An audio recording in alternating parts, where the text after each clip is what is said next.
de la rama del derecho privado. La rama principal del derecho privado es el derecho civil. Esta determina las consecuencias esenciales de los principales hechos y actos de la vida humana. Por ejemplo, el nacimiento, la mayoría de edad, el matrimonio, inclusive también la defunción. Y con esto la situación jurídica del ser humano en relación a sus semejantes. Por ejemplo, la capacidad civil, la capacidad de endeudarse, de obligarse, de tomar créditos en relación a las cosas, por ejemplo, lo que es la propiedad, el uso, el usufructo.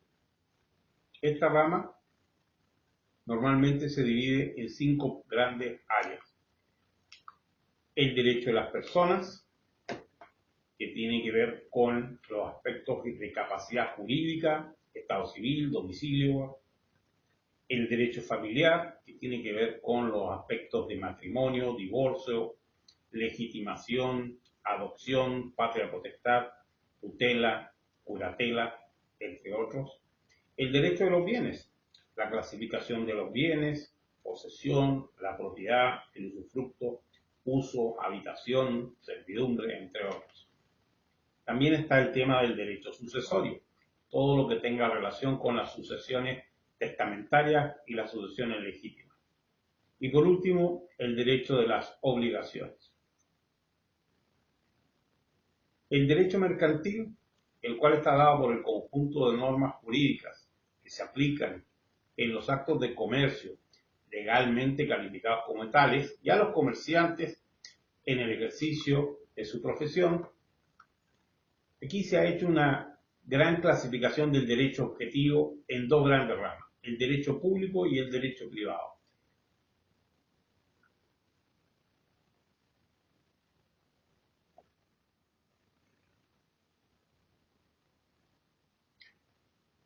El derecho público y el derecho privado también se pueden dividir en interno y externo. Cuando hablamos del interno es que nos referimos a la aplicación dentro de las fronteras de nuestro país. Cuando hablemos de externo nos referimos hacia aquel que se refiere en otros países. En otras palabras, el derecho interno es el derecho nacional de cada país, que puede y normalmente es diferente entre los diferentes países. Y el derecho externo es en relación a una nación o país determinado y es el derecho contra las otras naciones. El derecho público interno, como ya comentamos, es parte de la rama del derecho constitucional. Por ejemplo, administrativo, procesal, penal, del trabajo, agrario y fiscal. El derecho privado interno, hablamos de las ramas, como por ejemplo el derecho civil, derecho mercantil. Ahora bien, el externo, también llamado derecho internacional o interestatal, se va a dividir en derecho internacional público y en derecho internacional privado. El derecho internacional público regula las relaciones jurídicas entre los distintos estados. De la comunidad internacional, rige las relaciones de los estados entre sí. El derecho internacional privado tiene como finalidad dirimir conflictos de jurisdicción internacionales, conflictos de la ley aplicable y los conflictos de ejecución para determinar la condición jurídica de los extranjeros. Esta rama del derecho analiza las relaciones jurídicas internacionales, ya sea entre privados o desde el punto de vista del interés de este privado. La relación jurídica tiene la particularidad de que es un elemento extraño al derecho local y por lo tanto suscita que generen conflictos de jurisdicción o de cuál es la ley que es aplicable. El fin de este es determinar quién puede conocer sobre el tema y cuál es el derecho que debe ser aplicado en las diferentes situaciones.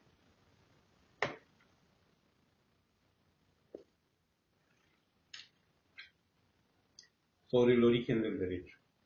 Como ya se habló en videos anteriores, el origen del derecho está en los aspectos morales y éticos de las sociedades. Hoy día, el origen del derecho podemos encontrarlo como un producto social, cultural, histórico, político, que ha traído como consecuencia de que la doctrina se clasifique con arreglo a cosas realmente prácticas. De ese modo, las clasificaciones que existen permiten comprenderlo, las diversas maneras en que este derecho puede ser abordado y manejado. Al mismo tiempo, se distingue su evaluación, dependiendo de las épocas y de las doctrinas. El derecho subjetivo consiste en las facultades que el derecho objetivo, es decir, las normas y leyes, otorga a las personas. Dicho de otra manera, el derecho subjetivo es aquello que es lícito hacer para las personas, de acuerdo al ordenamiento jurídico. Por eso se considera una percepción individualista del derecho. Es importante el estudio de estas clasificaciones. En este tema se podrá conocer la clasificación del derecho en cuanto a su función dentro de un ordenamiento jurídico, es decir, las leyes, códigos, reglamentos, el derecho subjetivo y el derecho objetivo.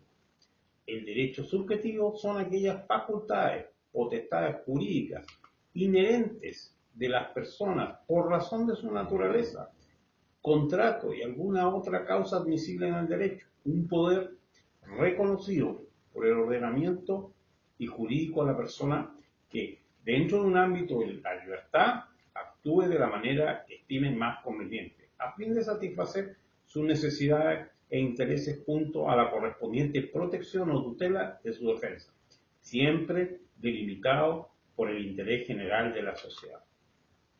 Es la facultad reconocida a la persona por ley que le permite efectuar ciertos actos, un poder otorgado a las personas por las normas jurídicas para la satisfacción de sus intereses que merecen la tutela del derecho. Un derecho subjetivo nace como una norma jurídica, que puede ser una ley o un contrato, a través de un acuerdo de voluntades, para que pueda hacerse efectivo este derecho sobre otra persona determinada. La otra cara de un derecho subjetivo es la obligación. Todo derecho implica para una o más personas una obligación de respetarlo, ya sea en forma activa, es decir, la obligación de hacer, o de una manera pasiva, es decir, la obligación de no hacer. En cuanto a la corriente, los diferentes autores consideran que los derechos subjetivos son la base del ordenamiento jurídico y enfatizan que la primacía del concepto entre los individuos como fuente de legitimidad. En contraposición están aquellos que enfatizan que la validez de las instituciones no se sujeta al libre albedrío de aquellos que nacen bajo su seno, ¿verdad?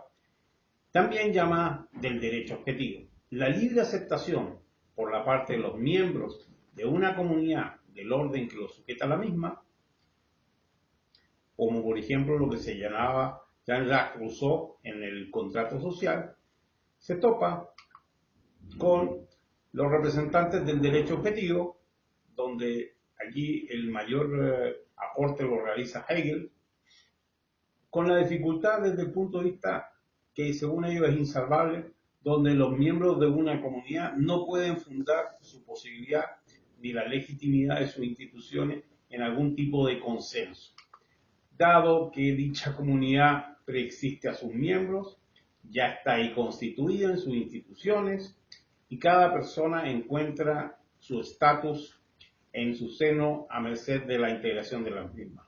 El derecho subjetivo también designa la facultad de hacer o exigir algo que la norma reconoce a favor del sujeto.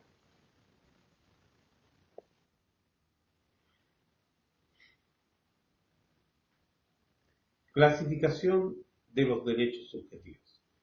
Atendiendo a la conducta debida, se puede distinguir entre diferentes derechos subjetivos, ya sea a la conducta ajena o a la conducta propia.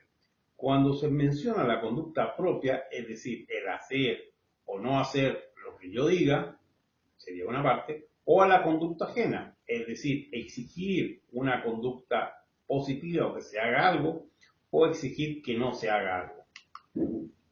Atendiendo a su efecto, se puede distinguir entre los derechos subjetivos relativos y los derechos subjetivos objetivos. Bueno, cuando hablamos de el derecho subjetivo relativo, son aquellos que se hacen valer ante otra persona o personas que están claramente identificadas. El derecho subjetivo absoluto es aquel en que se hacen valer ante todas las personas que integran la sociedad. Atendiendo a su régimen jurídico, se puede distinguir entre los derechos subjetivos públicos y privados. Los públicos serán aquellos como el conjunto de facultades que se hacen valer frente al Estado y representan una serie de limitaciones que el Estado se impone a sí mismo. Por otro lado, los privados serán aquellas facultades que se ejercen en las relaciones de los particulares entre sí o con el Estado, cuando éste no actúa en carácter de ente soberano. El derecho subjetivo es una condición humana, aportada por el derecho en el que se otorga a las personas decidir a objetar en cuestión de sus necesidades. A pesar que el derecho subjetivo se encuentra bajo la sombra del derecho objetivo, este representa todo un antónimo por sus características. La subjetividad del ser humano es adaptable al momento de la situación o al sitio en que se encuentre. Las facultades que posea este individuo en cuestión las podrá aplicar conforme se presente una situación.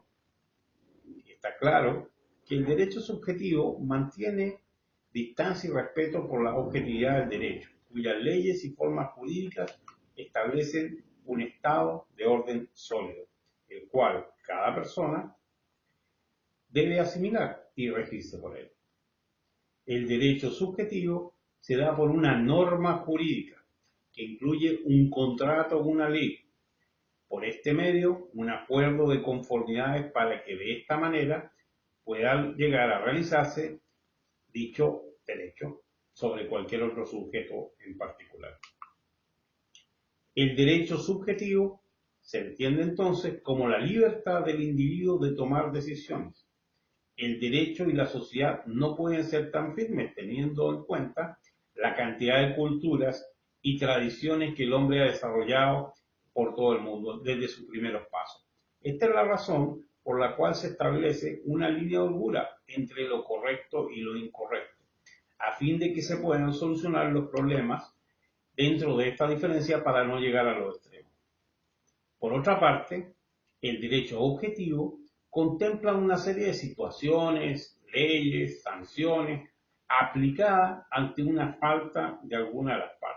El derecho subjetivo, por su parte, contrae dichas sanciones y aboga por una solución y parálisis de la situación previa.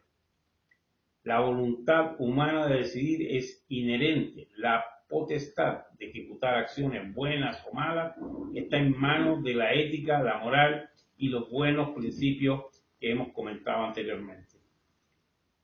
La conciencia y la obligación de la sociedad se han mantenido en pie hasta la actualidad gracias a la dependencia del ser humano por sus propias leyes. La inteligencia nos ofrece la posibilidad de afianzar nuestro futuro en la vida, que a pesar de que somos libres, entendemos que debemos limitarnos por nuestro propio bien. El derecho subjetivo propone libertad, el objetivo orden. Son las barreras que todos poseemos. En nuestro interior estará siempre la posibilidad de velar por el buen orden o una buena decisión premeditada.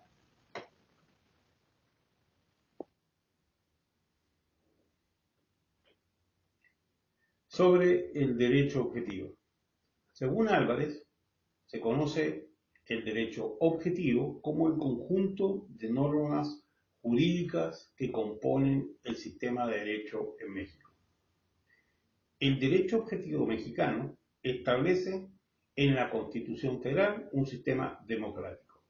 Esta es la oración donde podemos advertir que el derecho objetivo se refiere a un conjunto de normas jurídicas que regulan el sistema democrático mexicano. Por esto, Villorrio, ya en 1994, sostenía que el derecho objetivo es un sistema de normas que rige obligatoriamente la vida humana en sociedad. Entonces, Para nosotros, el derecho objetivo es una norma o un conjunto de normas que permiten, prohíben u obligan a una conducta determinada. En su caso, pueden definir figuras jurídicas tanto dentro de un país en un tiempo determinado. Por su parte, el derecho subjetivo es una función del derecho objetivo. Es el permiso derivado de la norma. En términos más prácticos, el derecho subjetivo es la facultad atribuida por la norma del derecho objetivo. Resulta importante saber que el derecho subjetivo recibe este nombre porque se refiere al sujeto, a la persona que se otorga la facultad, a la persona que se confiere la norma jurídica.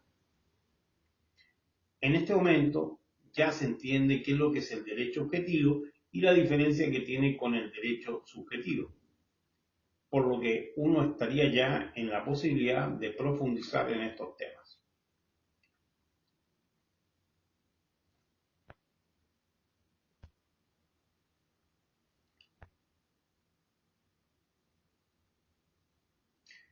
Sobre el derecho internacional público y privado. El derecho internacional se encarga de estandarizar y poner normas a las relaciones entre los sujetos internacionales.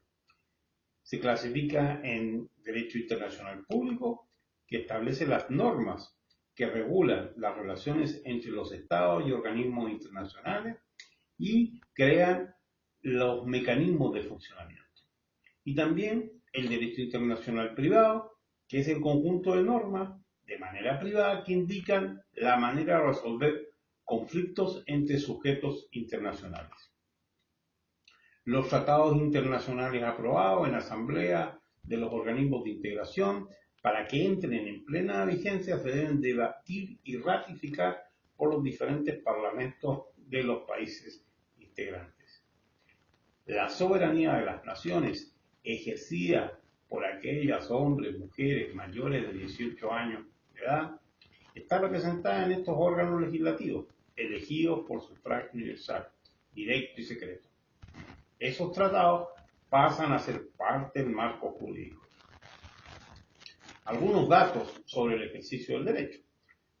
Las normativas relacionadas con las clasificaciones del derecho son elaboradas por abogados redactores, quienes presentan el proyecto a los diferentes legisladores que a su vez lo someten a consideración de sus colegas en las sesiones de comisiones.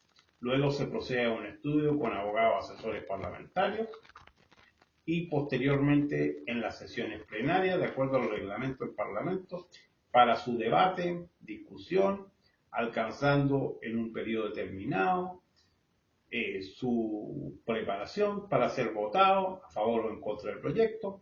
En caso de que se vote a favor es aprobado y pasa a formar ley una vez que sea publicado en los medios oficiales, en el caso de México, en el Diario Oficial de la Federación.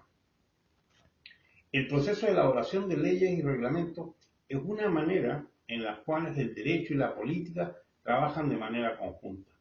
El poder tiene la posibilidad de proponer iniciativas legislativas, tomando en cuenta los principios de derecho universalmente aceptados. Algunas diferencias que podemos ver entre el derecho penal y el derecho civil.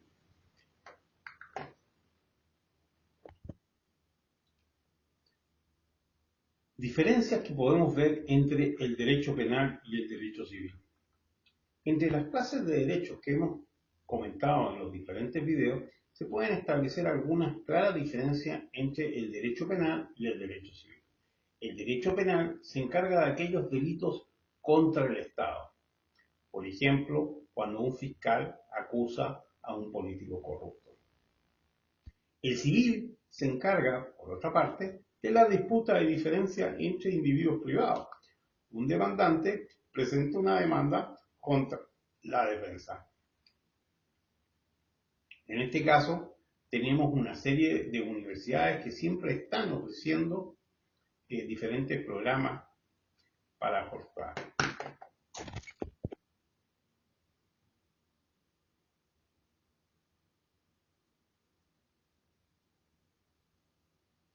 El derecho social.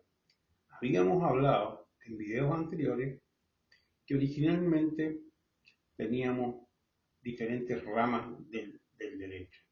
Hoy en día, una nueva rama que se está generando es la rama del derecho social, donde algunos elementos de derecho, ya sea del derecho público, del derecho privado, se están centrando.